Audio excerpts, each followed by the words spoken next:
typically, when we're getting ready for the newscast, I usually go through all the, periodicals, the papers, KSL, and I didn't really see anything that super stood out to me until I went over to Post-Mormon social media. And I came across some posts that got, I would say, well over 500 comments. When something gets that much notice, it definitely has to be talked about. So the first thing that I found was a post, and this is off of Post-Mormon social media, where it says, the title is At the Bednar Devotional at BYU Today. So this happened over the weekend, multi-stake at the Marriott Center. This is what happened. So it says, anyway, he, Bednar, stopped the hymn halfway through to tell people not to stand while the hymn was going, and compared the choice of standing while the presiding officer, I guess he said, when the presiding officer stands, you stand. If he does not, you don't stand, was standing, comparing it to infant baptisms. It started with the purest of motives, blah, blah, blah. Anyways, I just felt like saying, screw Bednar, literally one of the worst apostles. Anyway, they say not to record this meeting. And to my knowledge, it's not being saved anywhere because it's just a multi-stake thing. So I figured I'd post about it. Also, then he waited for a while and sat down at the end to test people's patience after the prayer. So that's the first post I saw. And I'm like, what? I was trying to kind of piece it together. That was it was sort of clear, but I didn't quite understand what was happening. And people started commenting right away. So then pretty quickly afterwards, another post appeared, right? And this is another person that had attended this multi-stake fireside. And this person said, Bednar told everyone to sit down as the headline. So this person says, I went to a devotional at BYU and Elder Bednar spoke. Things were pretty weird from the start, and some things were said that rubbed me the wrong way, but I won't get into that. The closing hymn was Hope of Israel, and he went on a rant about how students should sing and how it should be powerful, right? This is before they start singing. He tells everybody, let's put some gusto into the song, right? Well, this caused some students to stand, about a fourth of them, and he stopped the music after the first verse of Hope of Israel. Then he went on telling students standing was not appropriate and that they should sit down in a very harsh way as well. The song continued and everybody stayed sitting. It was quite awkward for those who stood for the first verses. Any thoughts? Okay. So there were a lot of thoughts on this. There were a lot of people said, I've seen him do this before, or I've seen Elder Ballard do this before, or I've seen Elder Stevenson. They were just going through, this seems to be a thing, right? And we've seen some videos about this when Elder Bednar's wife tried to stand up once on the stand and looked around and he hadn't stood and she sat back down. Elder Stevenson, there's a video by Jonathan Streeter where he walks into a meeting in Africa and no one stands up and his handlers kind of like, stand up, don't you know who's here? So it's definitely a thing, and it definitely struck a chord with everybody out there posting and commenting on this.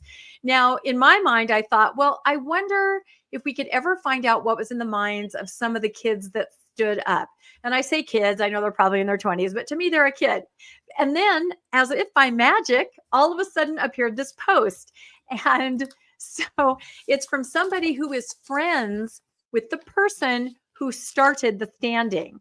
And the person who started the standing was there, received the chastisement, but was able to turn it into a faith-promoting story, right? It's a real talent to do this. Something happened, it's unpleasant, but you're able to turn it around so that it can be a teaching tool to others. So what I'm about to read is a post from the person who started the standing. That's really hard to say at the devotional.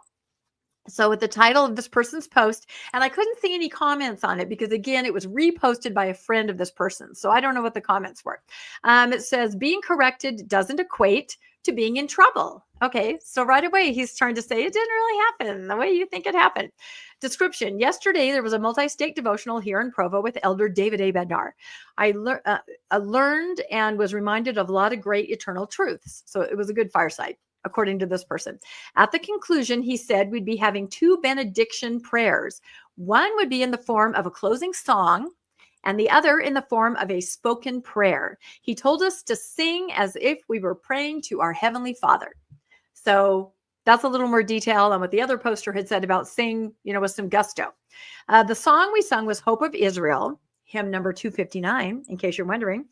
On my mission, the mission president always had us missionaries stand up when we sang that song. Okay, so he's used to singing this from a standing position. I hadn't really done that since, but seeing the occasion and what Elder Bednar had just told us, I felt I should stand. It was kind of embarrassing at first, but eventually others joined in. And according to the other poster, about a fourth of them joined in. Now, here's the funny part, says the person who started the standing. After the first verse, Elder Bednar stopped the hymn and gave us some correction. He said, if the presiding authority stood up, and by that I assume he's talking about his own self, right? If the presiding authority stood up, then the congregation should stand up. I like to call this kind of a game of Bednar says, right? Bednar says stand up. Bednar says sit down. Stand up. Bednar didn't say, right? I don't know if you play that with your kids. I did all the time. Not Bednar. Simon says, okay, if he was sitting down, everybody should be sitting down. He told them how certain incorrect religious practices first started out innocent and with good intention, but later on became out of hand, traditional, and distracting from the original purpose. And this is where he was talking about infant baptism as an example of a practice that started out innocently and then caused a real problem, especially to the folks in the Book of Mormon, right? You know, that was a hot button issue in the Americas around 300 AD. Yep, it was huge. Also 1830. Yeah, I was just going to say infant baptism is my hot button when it comes to the Book of Mormon. Don't even get me started on that. So. I know, but I sit here and I have to agree with him because he's sitting there saying, look, these what we're doing may appear pharisaical and it may appear overly legalistic, but dang it, you know, if you guys start standing before I stand, then pretty soon you'll be sitting before I sit. And then you'll be standing when I'm sitting. I'll be sitting when you're standing. Mass hysteria. Cats and dogs living together. I know. I know. I'm trying to envision what this slippery slope argument that he's threatening us with is actually going to lead to. Yeah, that's what I'm trying to understand. What will it lead to? All right. So the original poster goes on and says, for the remaining verses, everyone was sitting down. Almost everyone did not dare to get up from their seats until Elder Bednar did after the closing prayer. And that's the funny part.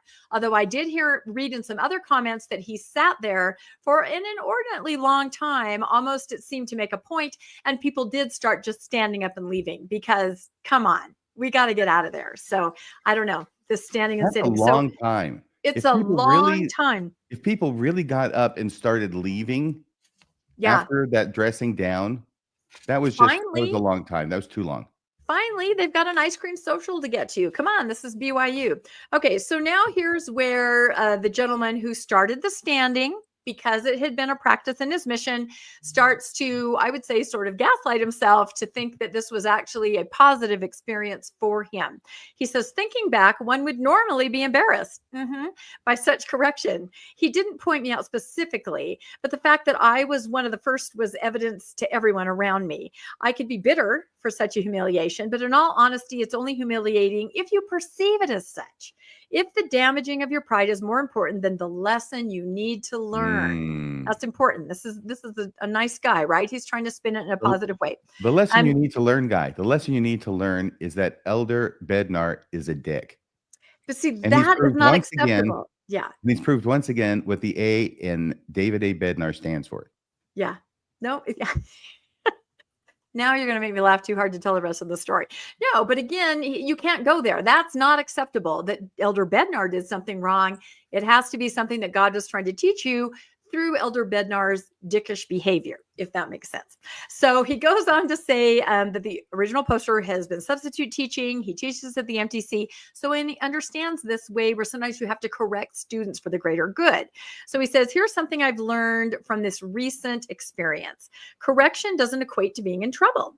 However, we place ourselves in trouble, if not in danger, when we take offense and stubbornly don't adhere and apply such correction. So it could be dangerous if he didn't listen to Elder Bednar. Trouble infers there's a consequential punishment for our actions.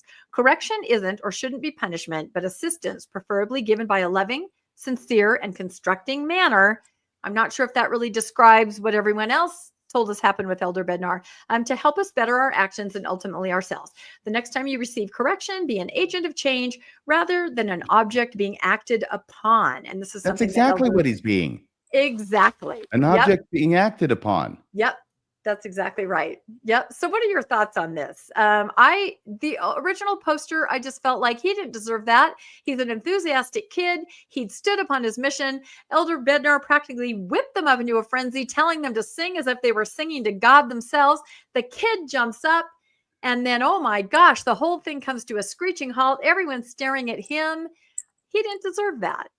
I think the lesson that he should have learned was that when he's substitute teaching at the MTC and one of the students makes a mistake, he needs to correct him in the most humiliating way possible, that at the same time points out that he is the most important person in the entire classroom.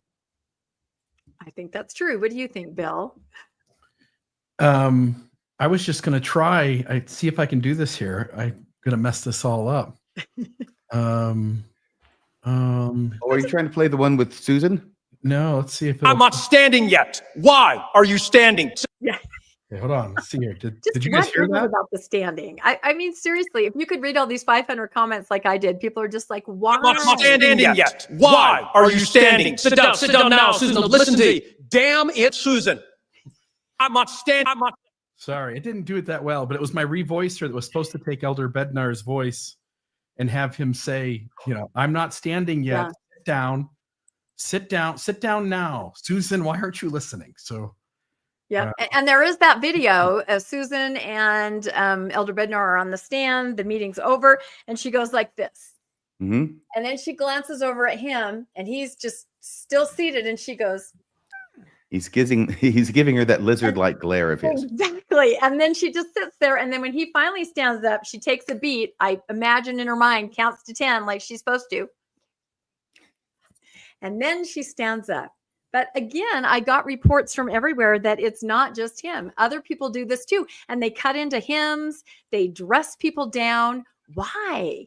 What is this? Because they're Pharisees. Because these are the people that Jesus came to overthrow, to challenge, to call out. Yeah. Well, and if we go back to the slides, I have a little thing on that because I agree with you there. So I started thinking about what is the end game, that people start standing. Is that the problem? And like you said, total chaos erupts. Well, we're trying to create a new church. You realize they're trying to become more Christian, right? Standing has a huge role in Christianity, especially how it's practiced today. So first I thought about the tabernacle choir that stands during conference, and there are an awful lot of presiding officials there that are seated while the choir is singing. Just this weekend, they had a festival, a music festival in the tabernacle. I don't know, or the conference center. I don't know if any presiding authorities were there, but they had children standing. They had all kinds of people standing. I'm going to point out a choir that I sang in for a number of years, the Deborah Bonner Unity Gospel Choir. This is an LDS choir. This is a gospel choir, and their meetings, the Genesis group, they stand, they have call and response. They sing and they clap and they stand, and that is how they worship. And when the choir goes out and performs, they stand, everybody in the audience stands. I'm telling you, this is a common form of religious worship through music. People stand. This is what they do. And I also think, as I mentioned before, becoming more Christian, there was that youth festival that was broadcast all over the world that I talked about a couple months ago. Right. And all the kids were standing. Everybody stood and they waved their phones and they praised the General Young Women's President. The General Young Men's President, I guess they would be considered, or at least he would be considered a presiding official. He was like, I feel the joy. I feel such joy. This is the way the church is moving. They're going to have to get used to music worship while you're on your feet.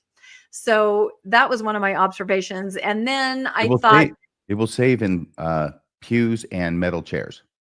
That's right. That's exactly it. Well, it is funny because the LDS are very, being in that choir for so long, and we'd say, everybody get on your feet. And it took a lot to get people on their feet. Like from primary age, this is the pose, right? You're like this. How many primary choristers said, I'm not starting unless you're all reverent, arms folded, head down. That is the pose that even when I visit an LDS building, I find myself getting back in that pose to walk down the hall. Mm-hmm. Really annoying. But my co-host Landon on Mormonish pointed this out, and kind of what you said, RFM, that what is this idea that the apostle is this figure that everyone must stand for? When you turn to the scriptures, Luke 9:46 through 49, for example, it says an argument started among the disciples as to which of them would be the greatest. Oh, I just can't even imagine an argument among the disciples of who would be the greatest. Jesus, knowing their thoughts, took a little child and had him stand beside him. Then he said to them, whosoever welcomed this little child in my name, welcome me, and whosoever welcomed me welcomes the one who sent me. For it is the one who is least among you who is the greatest.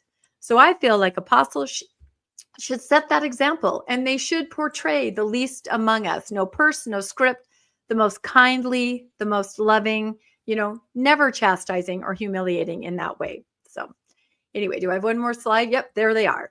So I think that's a really nice sentiment that you present there, Rebecca. And, it doesn't seem like it should be so hard, but exactly, it is. It's got these guys locked up in unbreakable chains while they're violating, even stories, specific stories, not just general teachings in the New Testament. They're actually violating stories like that one. And they can't break free. They're invisible to them. They can't even see them. Yeah.